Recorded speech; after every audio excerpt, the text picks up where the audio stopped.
SSP ಸ್ಕಾಲರ್‌ಶಿಪ್‌ಗೆ ಸಂಬಂಧಪಟ್ಟಂತೆ ಈಗ ಒಂದು ಇಂಪಾರ್ಟೆಂಟ್ ಇನ್ಫಾರ್ಮೇಷನ್ ಬಂದಿದೆ. ಸೊ ಬನ್ನಿ ಅದರ ಬಗ್ಗೆ ನಾವು ಈ ವಿಡಿಯೋದಲ್ಲಿ ಇನ್ಫಾರ್ಮೇಷನನ್ನು ತಿಳ್ಕೊತಾ ಹೋಗೋಣ.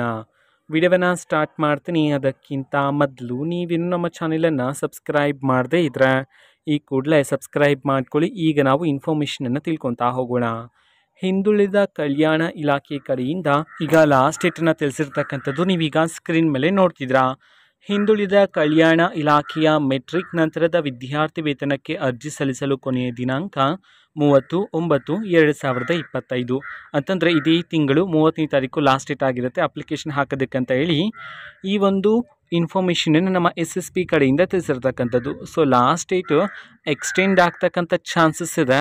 ಬಟ್ ಈಗ ನಿಮಗೆ ಅಪ್ಲಿಕೇಶನ್ ಹಾಕೋದಕ್ಕೆ ಆಗ್ತಿದ್ರೆ ಸೊ ಎಲ್ಲ ವಿದ್ಯಾರ್ಥಿಗಳು ಆದಷ್ಟು ಬೇಗ ಅಪ್ಲಿಕೇಶನನ್ನು ಹಾಕಬೇಡಿ, ಓಕೆನಾ. ಯಾಕೆಂದರೆ ಲಾಸ್ಟ್ ಡೇಟ್ ಎಕ್ಸ್ಟೆಂಡ್ ಆಗಿದ್ರೆ ಮಾಡ್ತಾರೆ. ಸೊ ಅದಕ್ಕೋಸ್ಕರ ಆದಷ್ಟು ಬೇಗ ಎಲ್ಲ ವಿದ್ಯಾರ್ಥಿಗಳು ಸಹ ಅಪ್ಲಿಕೇಶನ್ನ ಹಾಕಬೇಡಿ SSP ಸ್ಕಾಲರ್ಶಿಪ್ಗೆ, ಓಕೆನಾ. ಸೊ ಇದು ಇವತ್ತಿನ ಒಂದು ವಿಡಿಯೋ. ಮತ್ತೀಗ ನಾವು ಟೆಲಿಗ್ರಾಮ್, ಇನ್ಸ್ಟಾಗ್ರಾಮ್ ಮತ್ತು ಫೇಸ್ಬುಕ್ಕಲ್ಲೂ ಸಹ ಈಗ ವಿಡಿಯೋಸ್ಗಳನ್ನು ಅಪ್ಲೋಡ್ ಮಾಡ್ತಿದ್ದೀವಿ. ಲಿಂಕ್ಸ್ಗಳನ್ನು ಡಿಸ್ಕ್ರಿಪ್ಷನ್ ಬಾಕ್ಸಲ್ಲಿ ಕೊಟ್ಟಿರ್ತೀನಿ, ಕ್ಲಿಕ್ ಮಾಡಿಬಿಟ್ಟು ಫಾಲೋ ಮಾಡಿ, ಓಕೆನಾ. So thank you, bye.